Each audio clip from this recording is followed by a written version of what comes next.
আসসালামু আলাইকুম রহমতুল্লাহ। সময়ত বন্ধুরা, সবাই কেমন আছেন? আশা করি সবাই আল্লাহর অশেষ রহমতে অনেক বেশি ভালো এবং সুস্থ আছেন। আপনি কি জানেন আপনার হাতে যে স্মার্ট ওয়াচটা আছে কিংবা আপনার বাড়ির দেওয়ালে যে দেওয়াল ঘড়িটা আছে সেই ঘড়িটা কোত্থেকে এসেছে? আর প্রাচীন যুগে কিভাবে বা মানুষ সময় দেখতো, কিভাবে অনুমান করতো সময়ের হিসাব? তো আজকে আমরা এই সকল ইতিহাস নিয়ে কথা বলবো। তো আর কথা না বাড়িয়ে চলুন আমরা মূল ভিডিও চলে যাই। সময় নির্ধারণের জন্য আমরা ঘড়ি ব্যবহার করে থাকি। বর্তমানে রয়েছে অত্যাধুনিক ঘড়ি। ঘন্টা, মিনিট আর সেকেন্ডের কাঁটা দিয়ে সময় বুঝতে যেন অসুবিধা না হয় সেজন্য আছে স্মার্ট ঘড়ি।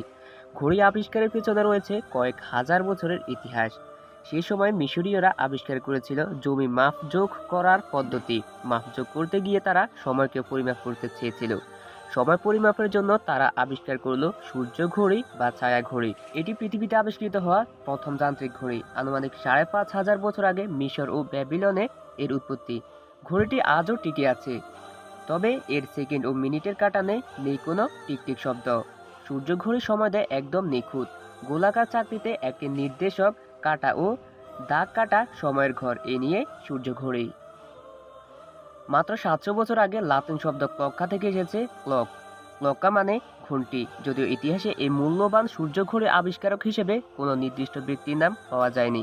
তবে সূর্য ঘড়ির ব্যবহার শুরু হয় মিশরীয় সভ্যতায়। তারাই প্রথম প্রকৃতি নির্ভর সূর্য ঘড়ি নির্মাণ করেছিলেন। তবে মিশরে সূর্য ঘড়ি ছাড়াও আগুন ঘড়ি, বালি ঘড়ি, পানি ঘড়ি নামক বিভিন্ন ঘড়ির ব্যবহার ছিল। সূর্য ঘড়ি বানাতে তখন খোলা জায়গায় লাঠি পুঁতে রাখা হতো। সেই লাঠিকে ঘিরে মাটিতে ছোট বড় কয়েকটি চক্র দিয়ে দেওয়া হতো।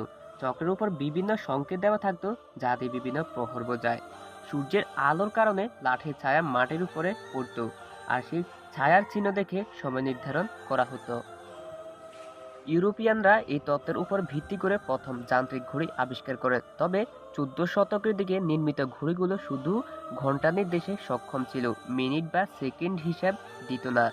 তাছাড়া বর্তমান ঘড়ির ২ ঘন্টা ছিল সেই ঘড়ির হিসাবে একদিন, অর্থাৎ একদিনে ঘড়িটি মাত্র দুবার ৩৬০ ডিগ্রি কোণে ঘুরত। ১৬৫৬ সালে গ্যালিলিওর ধারণা থেকে পেন্ডুলাম চালিত প্রথম কার্যকর ঘড়ি আবিষ্কার করেন নেদারল্যান্ডসের বিজ্ঞানী ক্রিস্টিয়ান হাইজেন।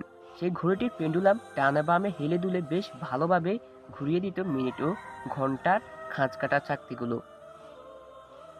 তবে প্রথম দিকে পেন্ডুলামের দুলুনির মাত্রা ছিল অনেক, প্রায় ৫০ ডিগ্রি। পরে তা ১০ থেকে ১৫ ডিগ্রিতে নেমে আসে। পরবর্তীতে ১৯০৬ সালে পেন্ডুলাম ঘড়ির পেছনে প্রথমবারের মতো জুড়ে দেওয়া হলো ব্যাটারি। তারপর একের পর এক আবিষ্কার হতে থাকে আধুনিক ঘড়ি। সূর্য ঘড়িকে ইংরেজি ভাষায় বলা হয় সানডায়াল। এটি একটি কৌশল বলা যায় যা সূর্যের অবস্থান নির্ণয়ের মাধ্যমে সময় নির্ধারণ করে। সাধারণ নকশায় সূর্য ঘড়িতে সময় নির্ণায়ক শৈলী হিসেবে ধারালো প্রান্ত বিশিষ্ট একটি চিকন রড থাকে। সূর্য ঘড়ির মাধ্যমে দিনের বেলা সময় নির্ধারণ করা গেলেও রাতের বেলা সেটা সম্ভব হতো না। তখনকার সময় এই বিষয়টি নিয়ে মানুষকে ভাবিয়ে তুলল। ফলে তারা লক্ষ্য করলো রাতের আকাশে এমন এক নক্ষত্রের সন্ধান করতে লাগলো যা সব সময় এক দিক থেকে অন্য দিকে যাবে। অবশেষে পেয়ে গেল। দেখতে খুব উজ্জ্বল আর একটু লম্বা। নক্ষত্রটি আকাশের উত্তর দিকে ওঠে আর ধীরে ধীরে দক্ষিণ দিকে এগিয়ে যায়। শুধু তাই না, এটি মেরুকে কেন্দ্র করে ঘড়ির কাঁটার মতো ঘুরতে থাকে, যা দিয়ে অনায়াসে সময় নির্ধারণ করা যায়। এর নাম ক্যাসিওপিয়া।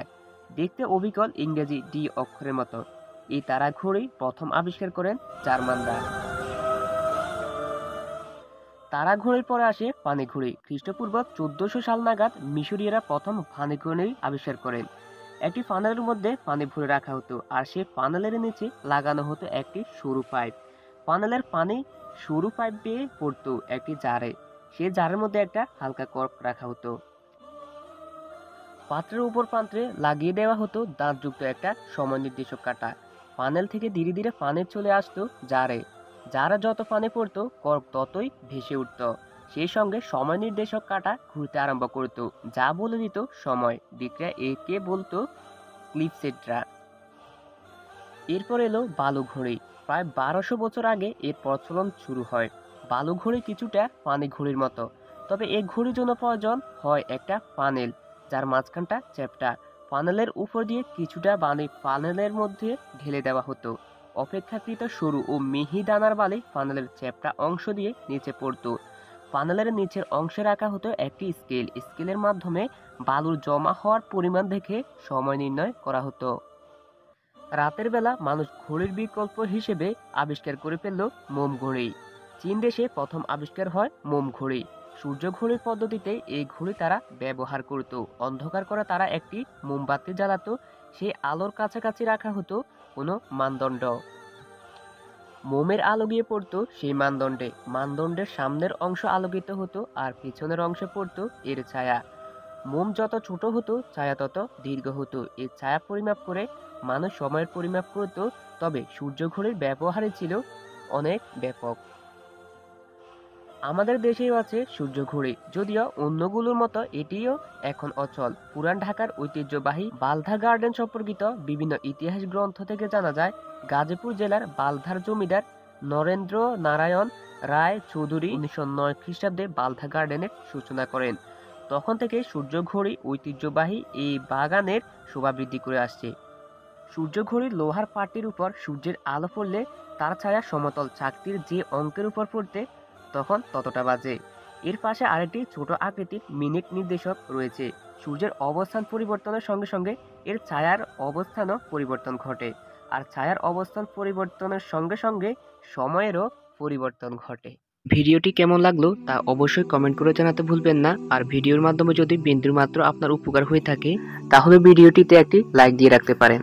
আপনি যদি আমাদের ফেসবুক পেজ এবং ইউটিউব চ্যানেলে নতুন হয়ে থাকেন তাহলে এখনই সাবস্ক্রাইব এবং ফলো করে নিতে পারেন আমাদের ফেসবুক পেজ এবং ইউটিউব চ্যানেল।